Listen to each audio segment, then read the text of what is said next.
Personne ne parle vraiment des downfalls sur TikTok, ces moments où ton compte fait moins de vues, on fait comme si ça ne devait jamais arriver alors que ça arrive à tout le monde.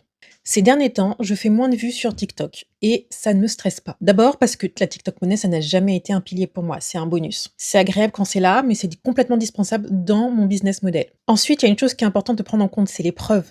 Le fait que ça fait plus de 10 ans que j'entreprends. J'ai monté, j'ai ajusté et j'ai corrigé, relancé des business. Donc ça veut dire que j'ai déjà transformé des compétences en chiffre d'affaires, sans algorithme favorable, sans des milliers d'abonnés ni de viralité. Et c'est ce qui est important à comprendre. Donc quand les vues baissent, ça remet pas en question normalement ta valeur, parce que ta valeur n'est pas dans tes vues et ne dépend pas de tes vues, ne devrait pas dépendre de tes vues.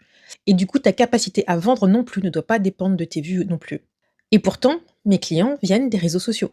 En fait, c'est la confiance que j'ai bâtie, la clarté de mon positionnement et la solidité de mes offres.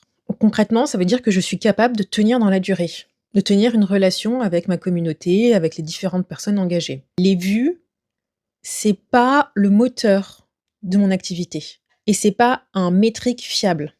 Et quand on fait des preuves ailleurs que sur un écran, eh ben en fait cette baisse, c'est juste une donnée.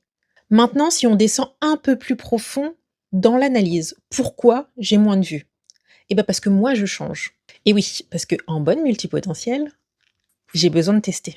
J'ai besoin d'explorer. Donc jusqu'ici, j'ai joué avec les codes de TikTok. Oui, j'ai utilisé les hooks qui fonctionnent, des formats identifiés, des structures que je savais efficaces. Ça veut dire que je sais comment faire des vues. J'ai eu plusieurs posts viraux. Mais moi, aujourd'hui, ce que je veux, c'est tester de nouveaux formats, des nouveaux rythmes, des nouvelles manières de transmettre. En fait, tout ça, c'est grâce à mes 2 voyages que j'ai fait cette année 2025 au Japon. La même année.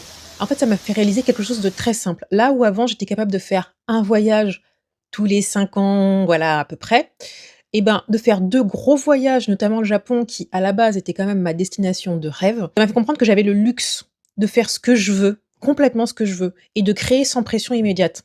Par exemple, ça fait 2 mois que je crée très peu, en fait, depuis que j'étais au Japon et mon retour au Japon, parce que j'étais dans cette phase d'exploration, beaucoup plus, et que j'étais pas dans la phase d'exploration sur TikTok, en plus.